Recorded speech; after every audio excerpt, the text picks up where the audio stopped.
Sem muita demora, nesse momento nós anunciamos o nosso segundo palestrante, que é consultor, professor e palestrante em temas de desenvolvimento humano e organizacional, com ampla vivência no mundo corporativo e através de estudos e estágios acadêmicos no Brasil e em algumas partes do mundo. Convido, entre outros afazeres, outras tarefas e outras especialidades do nosso querido irmão Adeildo Nascimento para ministrar a palestra Empreendendo com Valores Cristãos. Por favor, irmão Adeildo.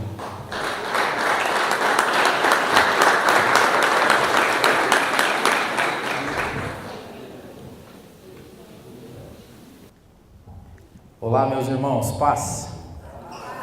Prazer imenso, uma honra para a gente estar aqui. Antes de começar, quero agradecer imensamente a organização pelo convite. O pastor Raul, que se propôs a trocar e mexer na agenda aí, porque a gente acabou chegando um pouco tarde ontem ou cedo. Então, desculpem a gente chegar um pouquinho atrasado hoje pela manhã. E como eu disse, é um prazer mesmo participar desse encontro de empresários cristãos, né? Bom, a despeito de currículo, falando um pouco sobre mim. Eu sempre vivi em dois mundos que a princípio eram separados. Eu sempre trabalhei em empresas, fui profissional de recursos humanos, executivo de recursos humanos. Essa era a minha vida corporativa. E sempre vivi na igreja, né? Fui criado na igreja, sou pastor hoje de uma comunidade e eu vivia dois mundos separados. De 5 anos para cá, eu e minha casa tomamos uma decisão difícil, mas muito importante. Até 2011, as decisões que eu tinha de carreira definiam a minha vida. Então, a partir de 2011, nós tomamos uma decisão contrária, que as nossas decisões de vida definiriam a carreira. E eu sempre olhei como sentido de missão a ideia de você ser empresário, profissional liberal, professor, pedagogo, advogado, economista, pintor, marceneiro, mas você usar tudo para que isso edifique o reino. E na maior parte das vezes a gente não vê a conexão do nosso trabalho com o reino. E esse hoje é minha grande missão de vida, meu grande propósito de vida, que é fazer com que os valores cristãos impactem o mundo dos negócios. E por que não também ver o que tem de bom no mundo dos negócios para que a gente consiga turbinar o reino, fazer com que o reino também avance. Então, essa palestra que eu vou falar para vocês, ela tem servido tanto no mundo corporativo, quanto ela tem servido no mundo da igreja, no mundo do reino. A gente tem esse costume de separar as coisas, e elas não podem ser separadas. Então, a primeira coisa que eu descobri, por exemplo, é que trabalho é importante na vida do cristão. E como é que a gente sabe isso? Porque Jesus, quando foi interpelado por que ele estava fazendo coisas, inclusive no sábado, a resposta dele foi o seguinte: meu pai trabalha até hoje, e eu trabalho também. Então, o primeiro ponto que a gente tem que ter claro é que cristão tem que gostar de trabalho. Inclusive Paulo dizia o seguinte, se não trabalha, não coma também. Então, trabalhar, ou ter apego ao trabalho, ou fazer e entender que trabalho é riqueza, isso é um diferencial do cristão. E vocês vão ver aqui ao decorrer da palestra que essas coisas têm se perdido. O conceito de trabalho, o caráter de trabalho tem sido deturpado hoje no mundo dos negócios ou na sociedade de um modo geral. E tem uma coisa que eu falo sempre lá na igreja, principalmente para os jovens, é o seguinte: a nossa luta não é contra carne nem sangue, mas é contra principados e potestades. Eu não sei se você já parou para entender qual que é o significado real de potestade. Potestade é qualquer força que exerce influência na sua vida e faz com que você tome decisões, às vezes até sem querer. Então, o mundo dos negócios hoje ele é uma potestade. A sociedade, o caráter social é uma potestade.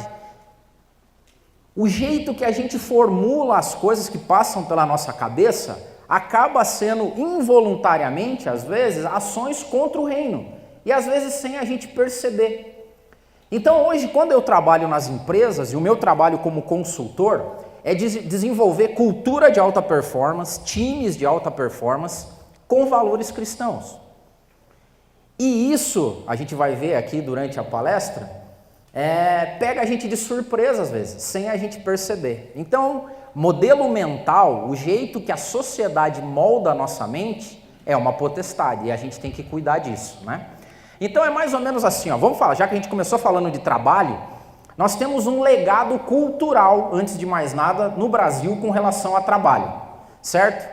Então eu vou falar, não fiquem bravos comigo, eu sou brasileiro também e eu me incluo nessa. Primeiro, a origem da palavra trabalho. Do latim para o português vem de tripalium. E você sabe o que é tripalium? Tripalium é um instrumento de tortura romano. Então o brasileiro médio, ele acredita que na segunda-feira pela manhã ele começa a ser torturado. Entendeu? Segunda-feira é uma tortura só. Quando vai chegando perto da sexta-feira, o WhatsApp bomba daí. É sexta-feira, e tal. Aí ele acredita que ele vai ter uma alforria e vai passar sábado e domingo de boa e segunda-feira volta de novo. Olha, isso é tão sério que estudos sociais da psicologia social hoje demonstram isso. Você sabe qual que é o horário e o dia da semana onde as pessoas mais se suicidam? Segunda de manhã. Nem o suicida é louco de se matar na sexta tarde, entendeu? Ele espera a segunda cedo para fazer isso. E não é brincadeira, isso é verdade. A outra coisa que a gente tem que entender é que, por exemplo, a palavra, já que a gente está falando de etimologia de palavra. O americano, por exemplo, tem duas palavras para definir trabalho, que a gente traduz como trabalho as duas. Primeiro é labor. E labor, por americano, é quebrar pedra. Ó céus, ó dia, ó azar, vamos nós para mais um dia. Maldito despertador. Mas ele tem uma outra que é work. Tanto labor quanto work a gente traduz como trabalho, mas o work é construir alguma coisa. Por exemplo, construir uma catedral. Nós que trabalhamos com RH e entendemos de modelo mental, a gente entende isso bem claramente. Você vai, por exemplo, num canteiro de obras onde tem 2 pedreiros trabalhando. E você chega para o primeiro deles e pergunta, o que você está fazendo? Ele te olha com uma cara brava, mal-humorado. Estou quebrando pedra, não está vendo, cidadão? Aí você vai para um outro do lado, que está fazendo a mesma coisa que ele. Pergunta, o que você está fazendo? Estou construindo uma casa, rapaz. Inclusive esse projeto é maravilhoso, o arquiteto fez um negócio bonito aqui, ó, aqui vai ser uma sacada. Ele já entende o todo.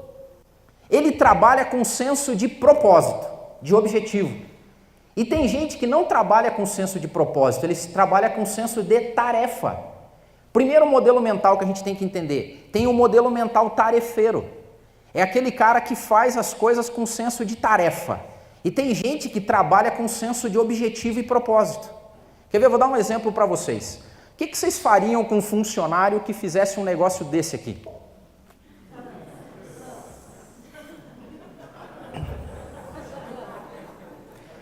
Nessa hora que a gente fala o ruim de ser cristão é que a gente tem que perdoar, porque dá vontade de voltar na época da lei e, rapaz, é difícil.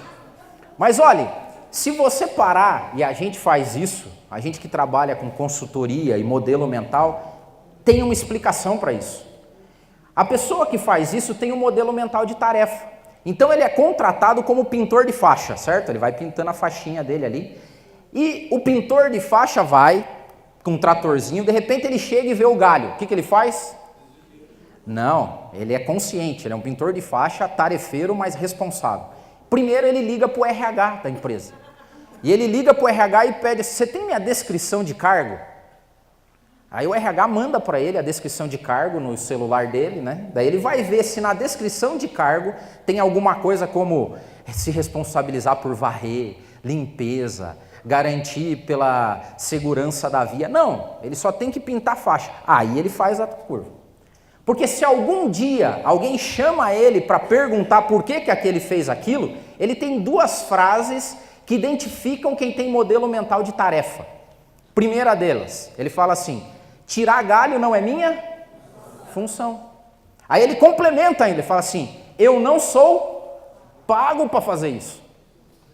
Então esse cidadão é o cara que tem modelo mental de tarefa. E como é que você reconhece ele também? Quando ele chega em casa de noite, o filho dele fala, oi pai, o que o papai faz? Aí a resposta dele fala, papai é pintor de faixa, filho, papai pinta faixa. Inclusive eu sou pintor de faixa sênior, tenho muita experiência na área. E na mesma empresa pode ter um outro cara, que também é contratado como pintor de faixa. E ele vai naquela toadinha. De repente ele vê o galho. O que ele faz? Ele desce do tratorzinho, limpa, varre, tira, sopra, deixa bem limpinho e continua fazendo a faixa. Também é contratado com o cargo de pintor de faixa. Só que quando ele chega em casa e o filho dele pergunta para ele, pai, o que o papai faz? A resposta dele é, filho, papai constrói estradas. Tem gente que enxerga o todo e tem gente que não enxerga, ele acha que é tarefa. Então, tem muita gente que não tem esse modelo mental de propósito, de vocação, de objetivo. Ele é tarefeiro. E o tarefeiro geralmente é um cidadão magoado, mal educado, rancoroso, bravo. Você vai perguntar para ele o que ele está fazendo, ele vai falar, pinto faixa. Entendeu? Então esse é o primeiro modelo mental. E por que eu coloquei o outro aqui, que é construir estradas? Construir catedrais? Porque, ao contrário do Brasil, que teve uma mão de obra escrava, a origem dos nossos trabalhadores foram escravos. As pessoas que construíam catedrais, por exemplo, os trabalhadores, marceneiros, pedreiros, pintores, escultores, eles não trabalhavam com uma visão de tarefa, eles trabalhavam com uma visão de propósito. Recentemente eu fui viajar e visitei algumas catedrais que estão em processo de restauração. E pasmem vocês, eles estão descobrindo obras de arte no madeiramento, na fundação. Sabe o que é isso? O madeiramento começou a apodrecer, tem que trocar. Quando eles vão trocar, eles tiram uma telha e descobrem que debaixo da telha tem um anjinho esculpido. Tem uma cruz entalhada na madeira onde tem uma telha em cima. E sabe qual que é a explicação que eles dão? É que provavelmente tinha gente tarefeiro lá, que olhava para o marceneiro, que era o marceneiro que estava fazendo. O que está fazendo aí? Eu estou esculpindo aqui um anjinho na madeira. Por que você está fazendo isso, mané? Vai uma telha aí em cima, ninguém está vendo. Sabe qual que era a resposta? Deus está vendo. Eu sou marceneiro, recebi de Deus um talento para marcenaria, e o que eu preciso fazer? Devolver a Deus o dom como eu recebi.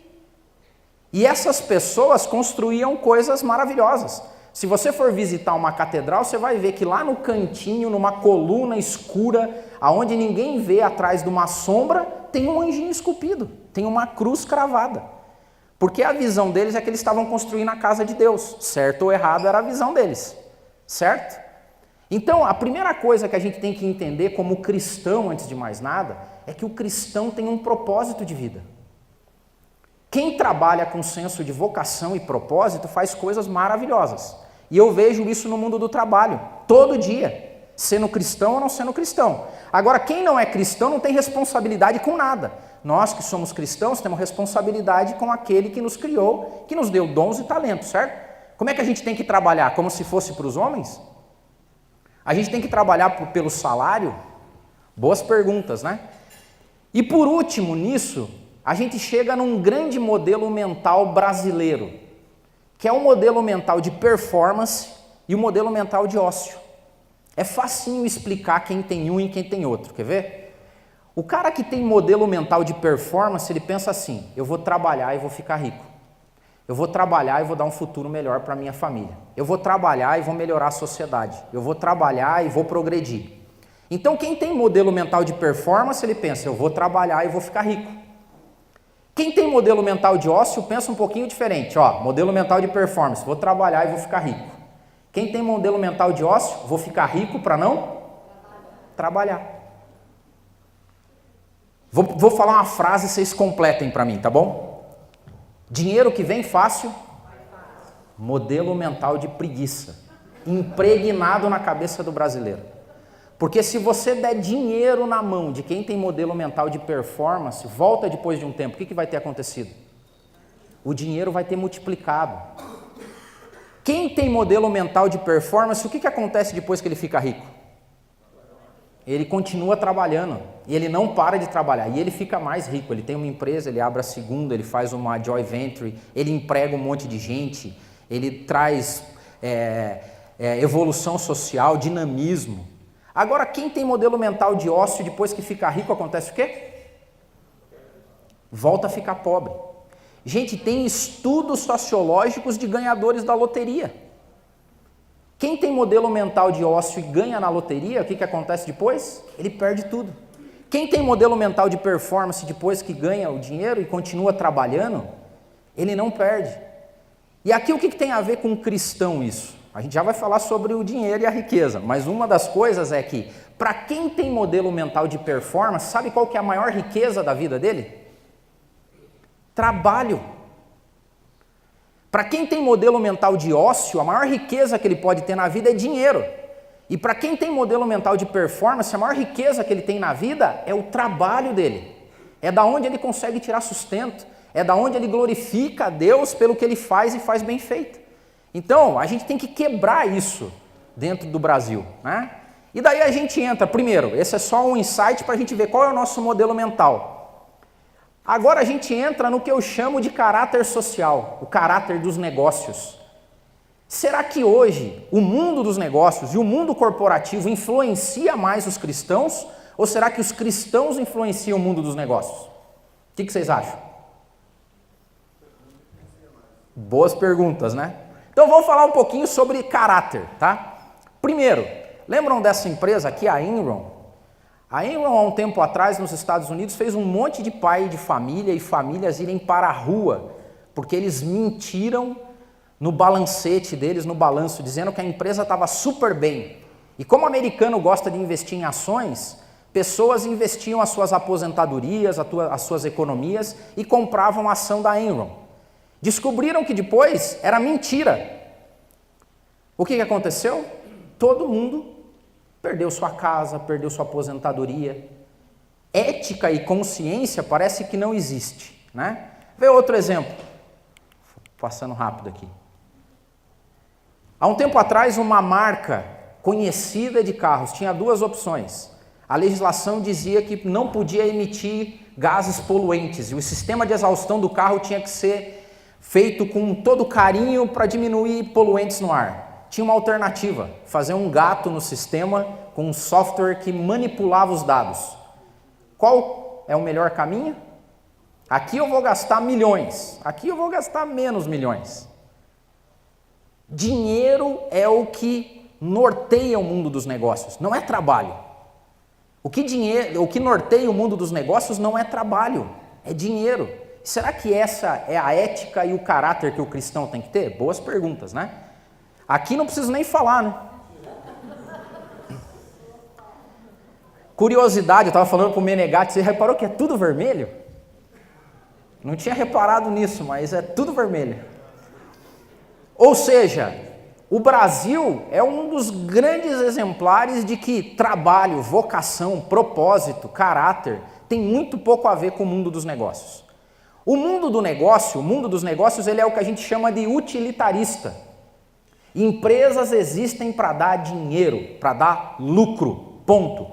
Agora, como é que eu posso dar lucro?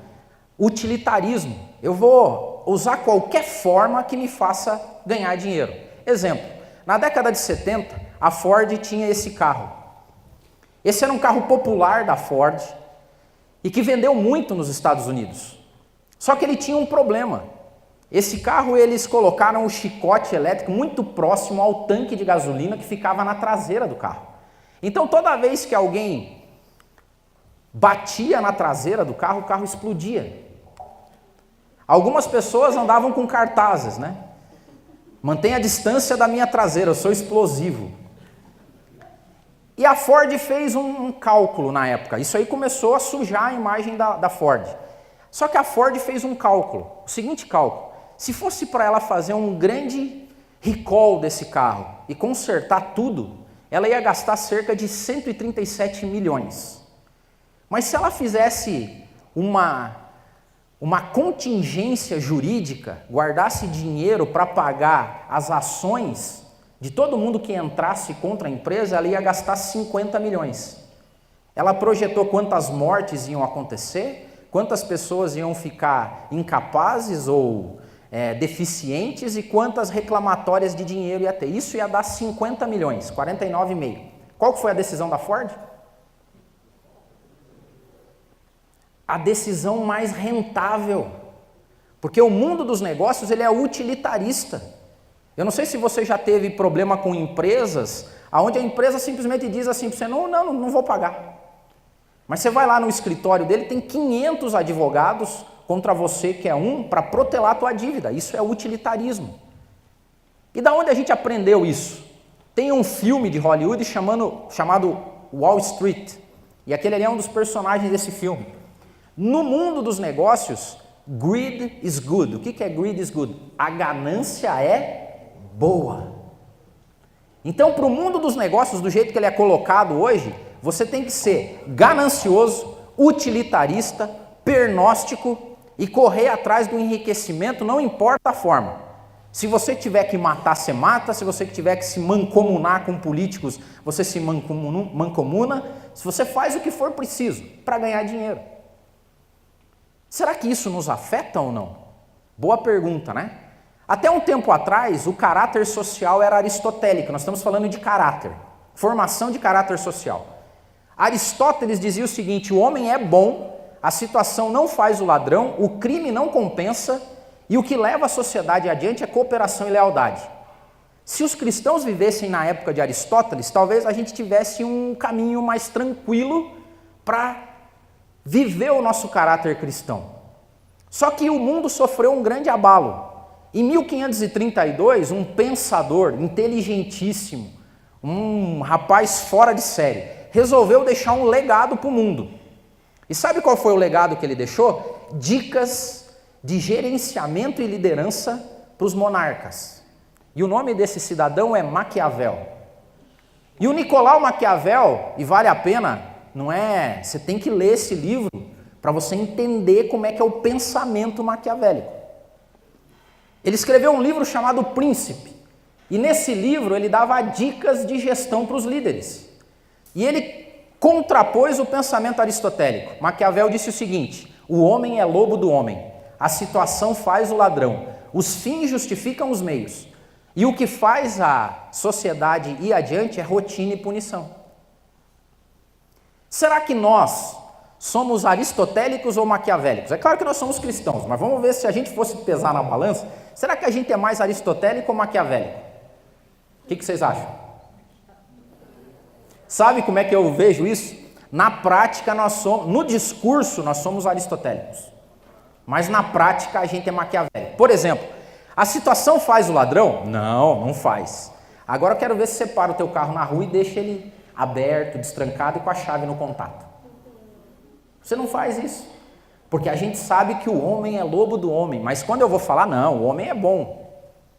Então a primeira coisa, eu fiz um compêndio, só para vocês terem uma ideia, o que eu fiz? Eu peguei o livro O Príncipe, e aonde estava escrito monarca ou rei, eu troquei por líder, tá? Só para ver as dicas que Maquiavel dava para os líderes, e vamos ver se a gente está agindo desse jeito ou de um jeito diferente, tá?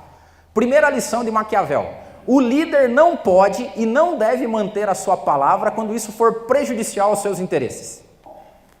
Então não tem problema eu fazer e alguém perguntar para mim, eu falei, não fiz. Não, mas você conversou com esse cidadão? Não, conversei. Você não tem problema isso, você pode, porque os fins justificam os meios. Para o pensamento maquiavélico, o fim é mais importante que o meio, certo? Quer ver outra dica dele? Um líder deve ser hábil na arte de simular e dissimular. Quem engana sempre achará quem se deixa enganar. Outro, o líder deve, essa é boa, o líder deve delegar aos outros as tarefas odiosas e reservar para si apenas as tarefas que lhe rendam glórias e atributos positivos. Eu ganhei, nós empatamos, você perdeu. Essa é a lógica maquiavélica. Se tem alguma coisa bacana para fazer e você é líder, vai você. Se tem alguma coisa ruim para fazer, você manda alguém fazer. Isso é pensamento maquiavélico, modelo mental maquiavélico. Quer ver outro? O líder deve buscar não ser odiado por ninguém, mas como isso é praticamente impossível, deve evitar a qualquer custo ser odiado pelos mais poderosos. Se eu tiver que brigar com alguém, não vai ser com o mais poderoso. Esse aqui, eu viro um bajulador. Será que tem líderes que pensam assim ou não? Não, né? A gente não encontra isso. Lugar nenhum. Ficou lá para trás. Como é difícil ser amado e temido, é muito mais seguro ser temido que amado. E por último, o líder que deseja se manter no poder não pode ser bom o tempo todo. A bondade tem que ser feita aos pouquinhos. Já ouviu essa? Eu trabalhei em RH há muito tempo. Ó, como é que a gente dá notícia ruim? Tudo de uma vez, bicho. Conta tudo de uma vez. E notícia boa? Vai dando aos pouquinhos. Porque as pessoas vão gostar mais de você assim. Isso é um caráter maquiavélico. Vamos somar a esse caráter maquiavélico um caráter capitalista, que foi falado por esse rapaz chamado Adam Smith. Adam Smith foi o pai da economia moderna. E ele também veio da escola de Maquiavel. E sabe o que ele disse? O seguinte, ó, num ambiente competitivo, as ambições individuais servem ao bem comum. Isso é o que é a mão invisível de Adam Smith. O Adam Smith disse o seguinte: se você tiver que se preocupar com alguém nessa vida, se preocupe com quem? Com você. Tem alguma coisa a ver com o caráter cristão ou não? Mas será que a gente não age assim no dia a dia? Boas perguntas, porque lembra, a nossa luta não é contra carne nem sangue. A gente luta contra potestades. E o caráter social é uma potestade. Quer ver além disso? Agora vamos ver outros caráteres. Tem o caráter protestante, por exemplo. Esse livro foi escrito por um senhor chamado Max Weber. E o Max Weber estudou os calvinistas na Reforma Protestante. E ele escreveu um livro chamado A Ética Protestante e o Espírito do Capitalismo. Sabe o que ele observou, por exemplo? Que os calvinistas tinham um apego muito grande a quê? Ao trabalho. E ele reparou que aqueles caras, eles enriqueciam muito. E sabe por que eles enriqueciam? Porque imagine um marceneiro calvinista. Quando ele ia fazer uma cadeira, ele não fazia a cadeira para o cliente. Para quem que ele fazia a cadeira? Para Deus. Ele olhava que eu recebi um dom de Deus, e o meu dom é ser marceneiro. Então, quando eu estou fazendo a cadeira, eu não estou fazendo a cadeira para o cliente. Eu estou fazendo como se eu estivesse fazendo para Deus. Quando o cliente ia pegar a cadeira que ele comprou, o que ele achava da cadeira? Fala, cara, que cadeira é essa, meu amigo? E daí o que ele começava a fazer? Ó, para os amigos, se algum dia você precisar de uma cadeira, fala com aquele fulano que é o melhor marceneiro que tem aqui. E daí o que aconteceu? A marcenaria começou a crescer. E daí o que o calvinista fez? Começou a abrir a segunda marcenaria. Começou a expandir os negócios. Começou a ter dinheiro. Ele começava a emprestar o dinheiro e ajudar as pessoas que estavam do lado. A comunidade começou a crescer e florescer. Só que, olha, o calvinista, ele seguia uma regra simples. Trabalhe muito, em primeiro lugar, maior riqueza é o trabalho. Trabalhe muito, ganhe muito e doe muito. E outra, os calvinistas tinham um jeito de viver a vida com simplicidade, que é um outro problema que a gente vai falar pra gente. Então, ó, eu ganho muito, eu trabalho muito, eu ganho muito, eu dou muito e mantenho um padrão de vida simples. Segundo Weber, esse foi o espírito que deu uma chama e uma faísca ao capitalismo. Só que ao longo do tempo a gente foi perdendo. Então, o espírito protestante, o caráter protestante, ele ainda interfere. E esse ano nós estamos comemorando o aniversário da Reforma Protestante. Será que desde Lutero até agora a gente ainda mantém o modelo mental protestante na hora que a gente trabalha? Ou será que a gente perdeu isso? Boas perguntas, né? Porque o que a gente está tentando enxergar aqui? Será que nós influenciamos o mundo dos negócios ou será que é o mundo dos negócios que nos influencia? Agora vamos falar sobre o caráter judaico, por exemplo. Então a gente está analisando alguns tipos de caráter. Vamos falar do povo judeu e qual que era o caráter do povo judeu em relação à economia e dinheiro. E tem duas regras básicas que Deus deu como lei para os judeus, que é maravilhoso. A primeira deles era a lei do ano, o ano do jubileu. O judeu sempre gostou muito de número, 7 anos, o ciclo de 7, 7 vezes 7 davam 49 anos. O 50º ano era o ano do jubileu. E o que Deus deixou direcionado para o povo judeu? Levíticos 25:10. E vocês vão santificar o ano 50º. E vocês vão pregar liberdade na terra a todos os moradores no ano do jubileu. E vocês vão tornar a cada um a sua possessão e cada um a sua família. Sabe o que significava essa regra? Limite de acumulação. Qual que é o grande problema da economia hoje? Não sei se já ouviram esse termo, plutocracia, plutonomia. Plutocracia se refere ao 1%, prestem atenção, 1% da população do mundo que detém 50% da riqueza do mundo. Então no mundo tem 1% de pessoas que têm 50% da riqueza. E tem cerca de 40% de pessoas que morrem de fome.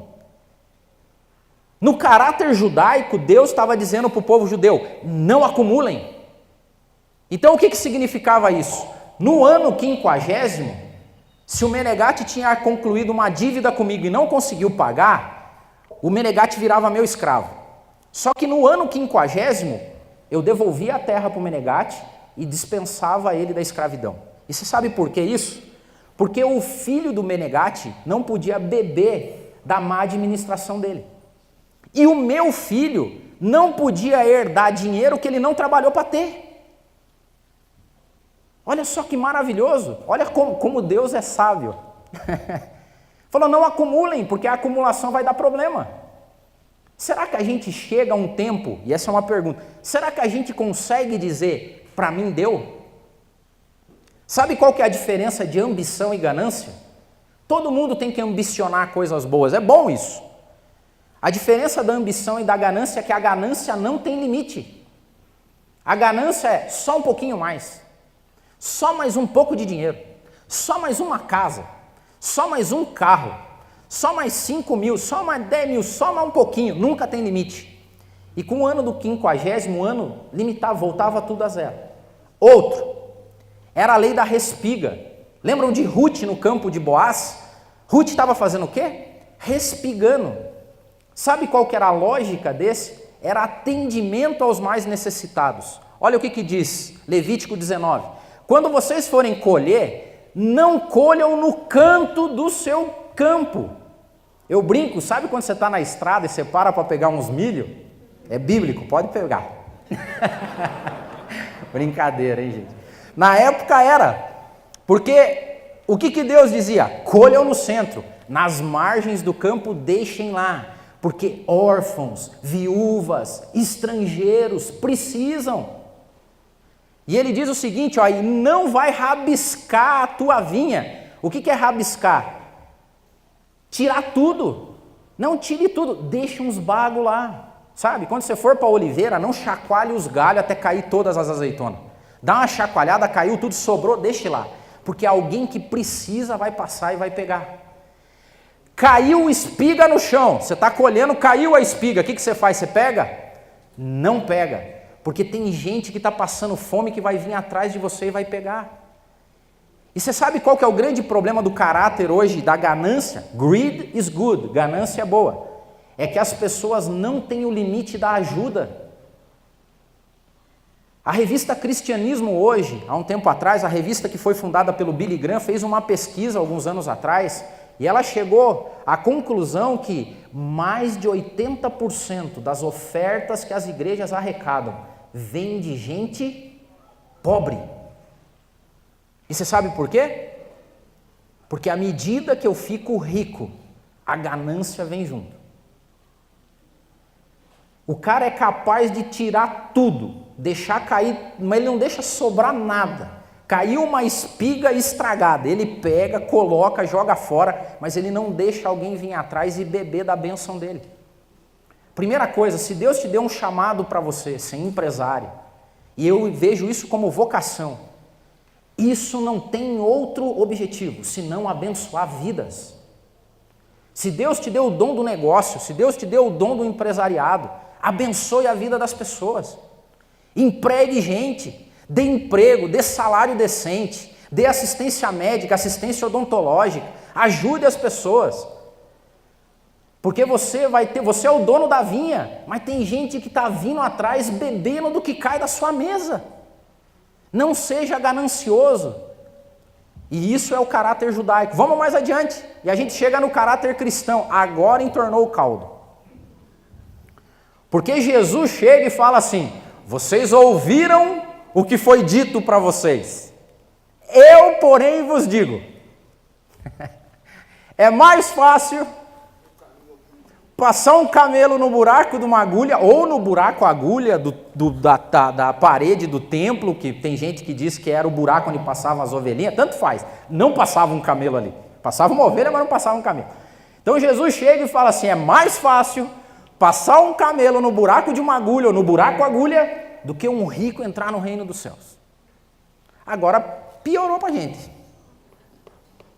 E olhe que essa resposta foi na segunda vez, porque é difícil, gente, é difícil.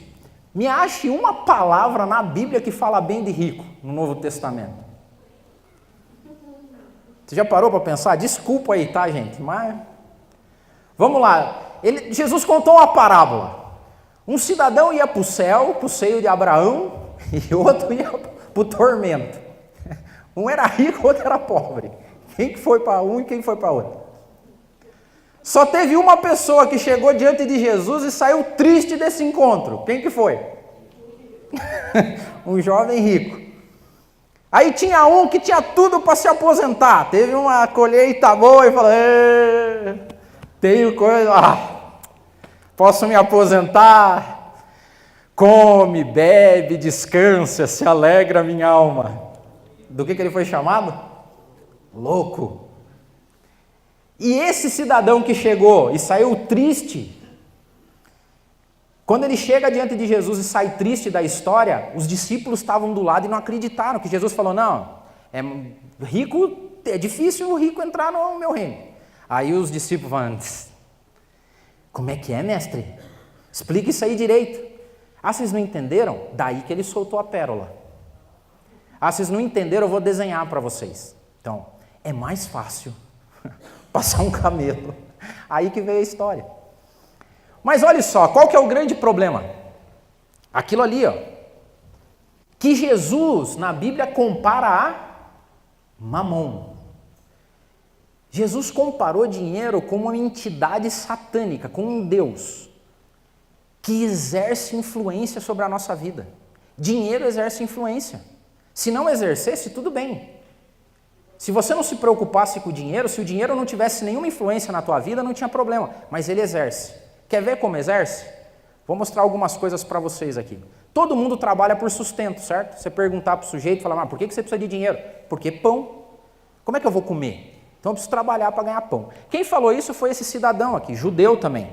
O nome dele é Abraham Maslow. Maslow criou uma pirâmide de necessidades. Ele falou o seguinte: olha, não tem jeito mesmo. Não adianta você falar para o cidadão, por exemplo, Jesus também ensinou isso, né? Você vai falar para o cidadão aceitar Jesus Cristo, mas ele está com a barriga...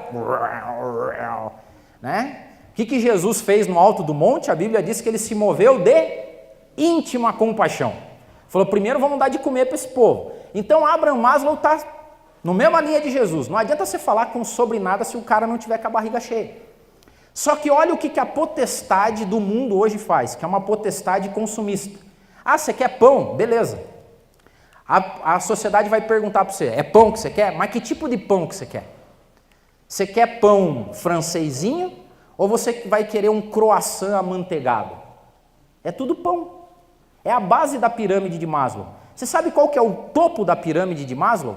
Realização plena. O topo da pirâmide de Maslow é mais ou menos o apóstolo Paulo dizendo assim: eu já estou escolado, amigo. Eu sei viver comendo pãozinho francês e sei viver comendo croissant. Eu sei viver tendo muito e tendo pouco. Em tudo eu estou bem. Então, o alto da pirâmide de Maslow é realização plena, contentamento, que Paulo tinha. Agora, eu nunca consegui encontrar, e nem eu, tá? Não sou um também, que você chega para o cidadão e pergunta: como é que você está? Eu estou contente, já aprendi a viver, nunca encontrei ninguém assim. Sabe por quê? Porque a sociedade consumista faz isso com a gente. Vou dar um exemplo. Vocês gostam de café? Eu mereço. Quem que não merece um cafezinho? Esse aqui é o café mais caro do mundo, o Kopi Luwak. tem um gatinho que come os grãozinhos mais maduros, à noite ele faz um cocôzinho, a galera vai lá, limpa o cocô, processa o grão, e esse é o café mais caro do mundo, custa $600 meio quilo.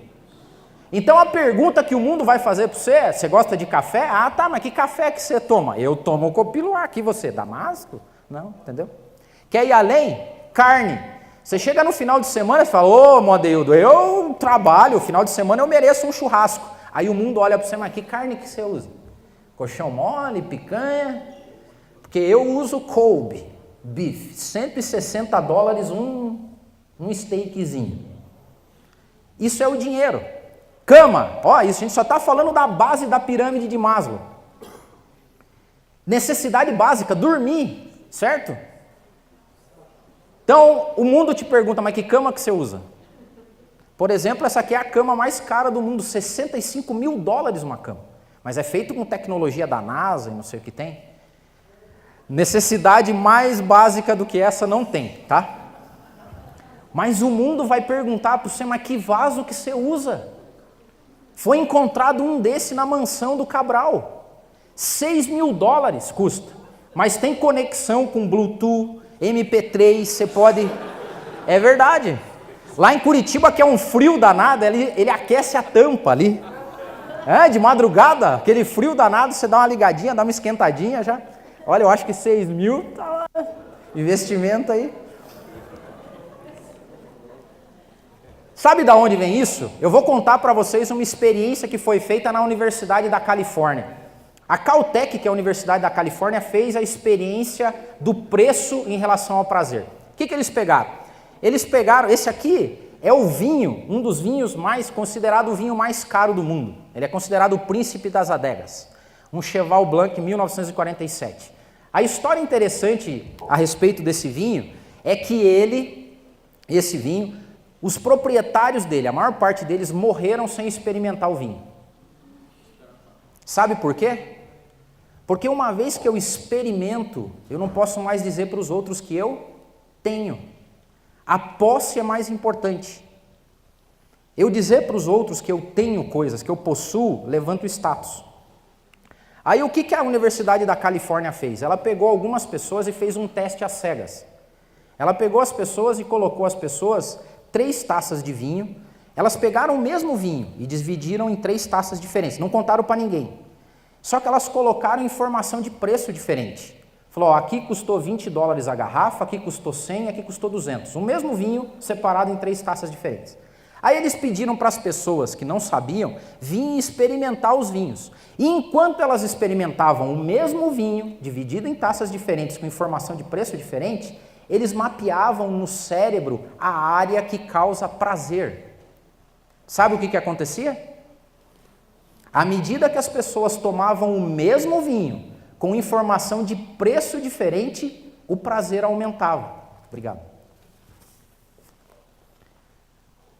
Isso quer dizer que nós somos direcionados por uma potestade consumista, aonde o valor, o ter, fala mais do que o ser.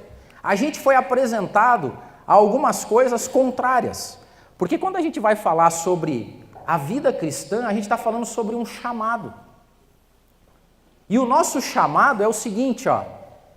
Vocês não escolheram a mim, mas eu escolhi vocês e vos nomeei para que vocês vão e deem frutos, e que o fruto de vocês permaneça. E tudo que vocês pedirdes ao Pai em meu nome, Ele vai dar para vocês. Tem gente que interpreta esse texto fora do contexto. Porque o que a gente pedir, Deus vai nos dar, desde que esteja alinhado com o nosso chamado e a nossa vocação. Qual que é a lógica de você chegar, e todos nós algum dia vamos estar diante de Deus. E Deus, lembra? A parábola do administrador, ele vai voltar a tomar conta do que foi feito. Deus vai chegar um dia diante de nós e vai falar assim, o que você fez com o que eu te dei? Com o dom, o talento, o dinheiro, a empresa, os filhos, a família, o que você fez? Aí imagine que você, vivi bem, hein? Fui para Disney 3 vezes por ano, minha cama era de $65 mil, meu carro, tomava tudo do bom, comia melhor, tal. Você acha que é essa a lógica ou não? Em empresas não funciona assim. Em empresas, a empresa tem um plano estratégico. E daí ela distribui dinheiro para as áreas, para que as áreas ajudem a empresa a atingir o plano estratégico, certo? Deus tem um plano estratégico. E o plano estratégico de Deus é a redenção do mundo. Prestem atenção, Deus tem um plano estratégico. E o plano estratégico de Deus é redimir o mundo. E Deus distribui dons, talentos, dinheiro, empresas, para que pessoas ajudem Ele a cumprir o plano estratégico dele. Você sabe qual que é o grande problema do empreendedorismo cristão hoje? É que ele não é entendido.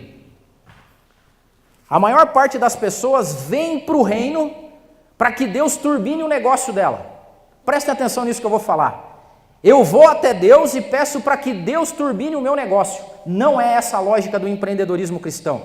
O empreendedor cristão é aquele que vem até Deus e coloca diante de Deus tudo o que ele tem e diz o seguinte: como é que eu posso te ajudar a turbinar o seu reino? É diferente isso. Isso é um senso de vocação.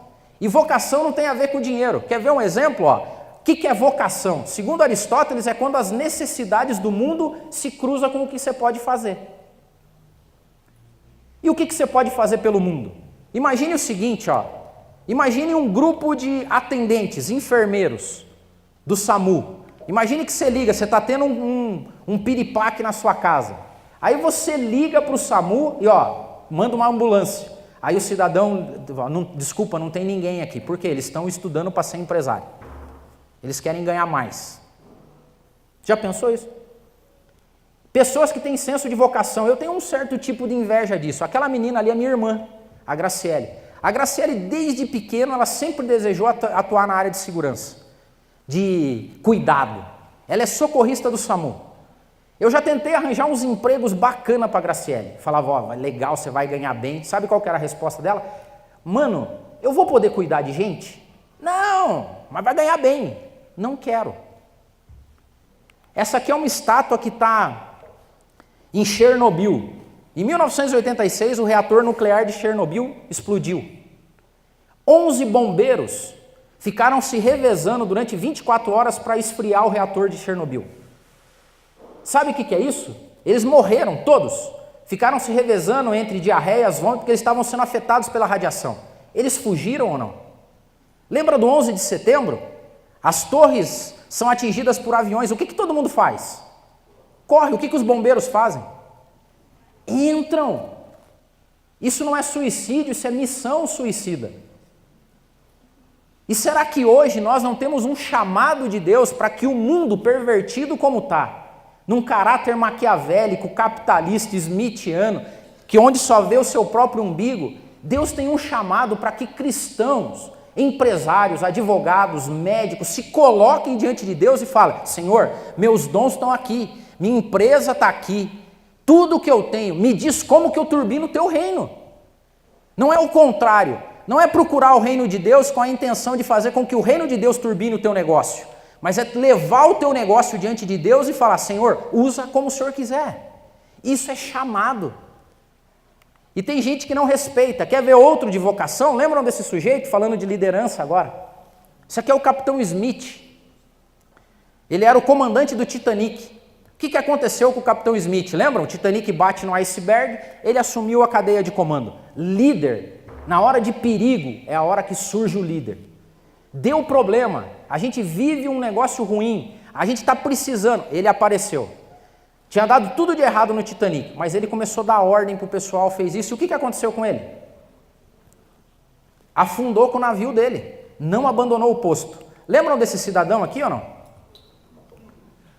Comandante Schettino, comandante do Costa Concórdia. Tinha a vocação para ser líder esse cidadão? Não, mas ele gostava do poder, da fama, do dinheiro, ele gostava da posição.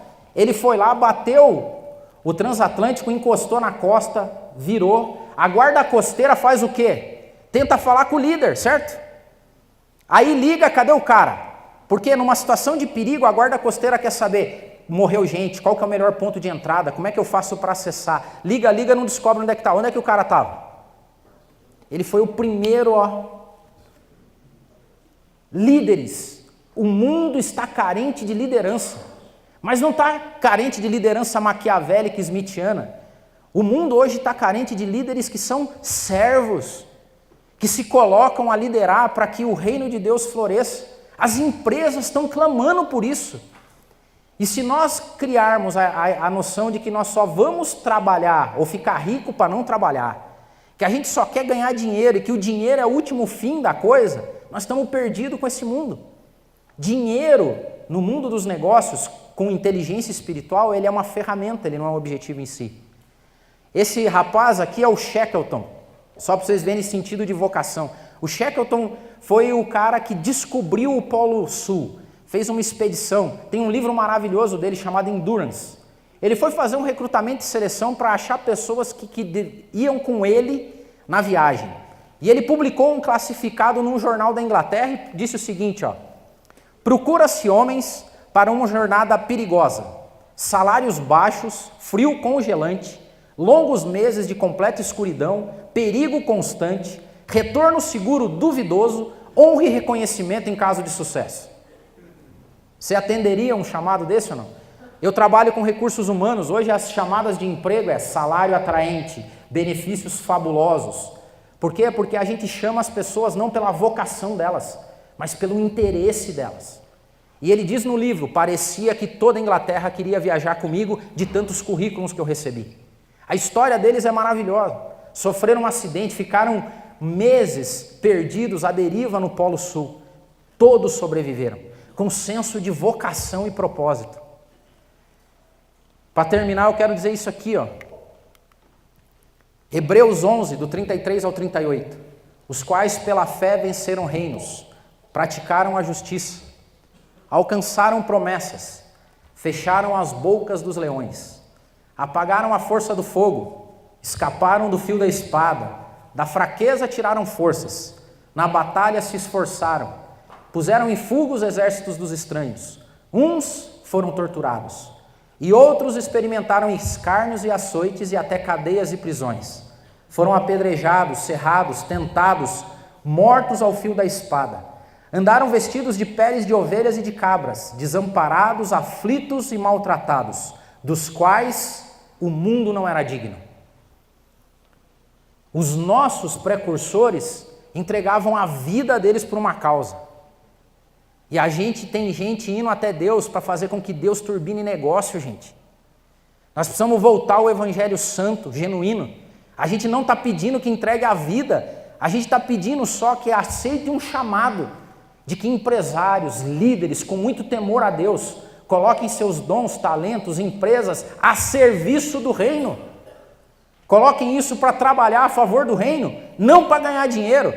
Dinheiro é consequência, e quando você for fazendo a respeito do reino, eu duvido que Deus não vai dar, porque quando você está cumprindo um chamado, tudo que vocês pedirem ao Pai em meu nome, Ele vai dar, desde que você esteja cumprindo um chamado, desde que você esteja atendendo o reino e o plano estratégico de Deus, do contrário não. Isso é o que eu tenho tentado hoje levar às empresas. Você sabe o que é isso? Esse é o livro que eu escrevi e que para mim é tentar unir os dois mundos. Inteligência espiritual no mundo do trabalho. Quem tem inteligência espiritual é uma pessoa que tem um profundo senso de vocação e propósito de vida. E pasmem vocês, essa é a medida de contratação das empresas da nova economia hoje. Olha o que está acontecendo no mundo hoje, ó. Já ouviu falar do CSO? CSO é o Chief Spiritual Officer. Algumas empresas já têm pessoas que ajudam executivos a encontrarem senso de vocação e propósito de vida. Aonde tem mais dinheiro no mundo hoje é no Vale do Silício. E no Vale do Silício, junto com o dinheiro, cresce a espiritualidade. Porque meninos com 20 e poucos anos são bilionários. Não é milionário, é bilionário. E um menino de 20 e poucos anos que olha para a conta corrente, que tem bilhões na conta corrente, ele tem duas alternativas. Primeira, eu vou cheirar todas, tomar todas, sair com todas, vou comprar tudo que eu quiser e vou viver uma vida louca, porque eu posso. Agora, aqueles que têm inteligência espiritual, eles estão olhando para a conta corrente, vendo bilhões lá, e eles estão falando assim, eu vou transformar o mundo. Agora tem uma triste notícia para dar para nós. As religiões que mais crescem no mundo dos negócios, ou a religião que menos cresce no mundo dos negócios, qual que é? O cristianismo. As religiões que mais crescem no mundo dos negócios hoje são as religiões orientais. Culpa de quem? Minha e de vocês também. Porque nós não estamos cumprindo o papel a que a gente foi chamado. Então nós precisamos voltar para Deus. E nós precisamos de novo consagrar nossas vidas, nossos negócios, nossos dons, nossos talentos, todos a serviço do reino. E se algum dia alguém perguntar, mas por que você faz o que você faz tão bem? O que você vai dizer? Deus está vendo. E é para Ele isso que eu estou fazendo. Isso tem a ver com renovação de mente, lembram? E não vos conformeis com esse mundo, mas transformai-vos pela renovação da vossa mente, para que então vocês provem qual seja a boa, agradável e perfeita vontade de Deus. Será que é o mundo dos negócios que nos influencia? Ou será que somos nós que influenciamos o mundo dos negócios? Tem que ser nós influenciando o mundo dos negócios. Para terminar, eu quero passar um vídeo de uma pessoa que, se vivesse hoje, ia ser a pessoa mais procurada, aclamada do mundo dos negócios. Se vivesse hoje, ele ia estar na capa da Forbes, ele ia estar na capa da Você S.A., ele ia estar dando entrevistas aos melhores entrevistadores do mundo, ele ia ser chamado para ser mentor dos jovens. O vídeo dessa pessoa que eu vou passar é uma pessoa que teve tudo, todo o poder, toda a fama, todo o dinheiro que o mundo podia dar, tudo ele teve. E quando ele chegou no final da vida dele, ele deixou uma mensagem para a gente maravilhosa. Vamos ouvir.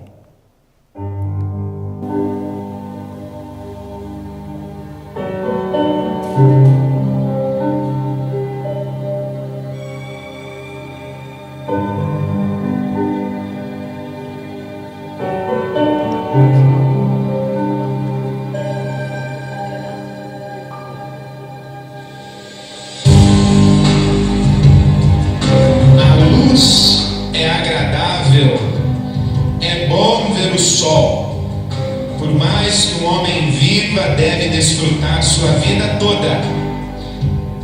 Alegre-se, jovem, na sua mocidade. Seja feliz o seu coração nos dias da sua juventude. Siga por onde o seu coração mandar, até onde a sua vista alcançar. Mas saiba que por todas essas coisas Deus o trará a julgamento.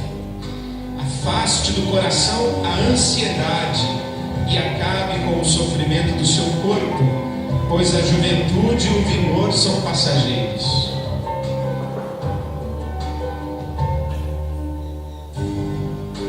Lembre-se do seu Criador nos dias da sua juventude, antes que venham os dias difíceis e se aproximem os anos em que você dirá: não tenho satisfação neles.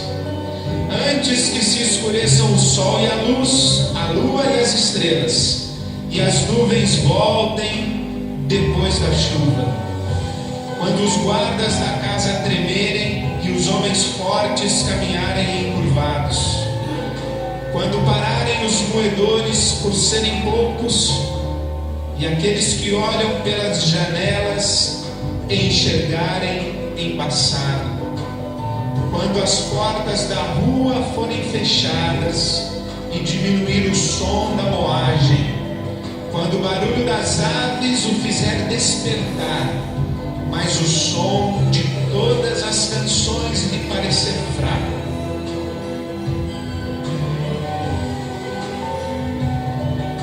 Quando você tiver medo de altura e dos perigos das ruas, quando florir a amendoeira, o gafanhoto for um peso e o desejo já não se despertar. Então o homem se vai para o seu lar eterno e os pranteadores já vagueiam pelas ruas.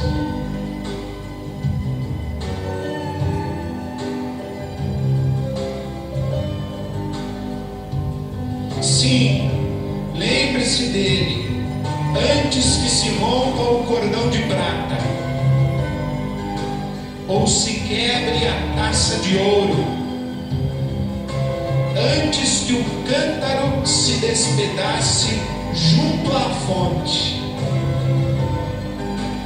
a roda se quebre junto ao poço, o pó volte à terra de onde veio, e o Espírito volte a Deus que o deu.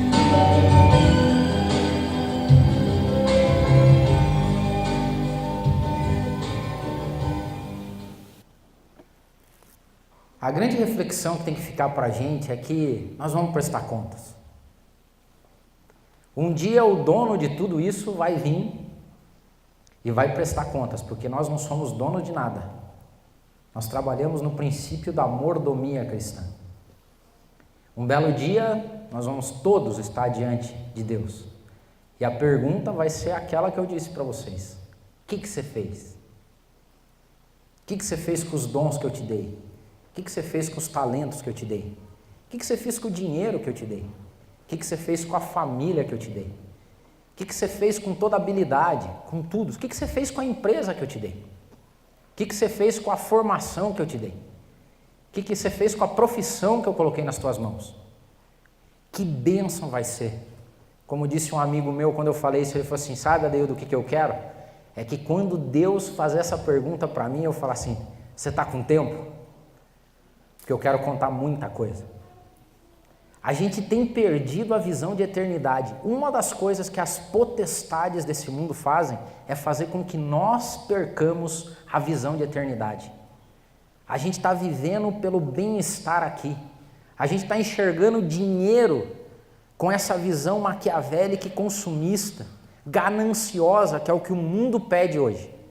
Mas o mundo hoje, esse mesmo mundo, e o Brasil em principal, clama por empresários cristãos, por líderes cristãos, por políticos verdadeiramente cristãos, por educadores cristãos, por pedagogos cristãos, por psicólogos cristãos, que vivam a essência do Evangelho.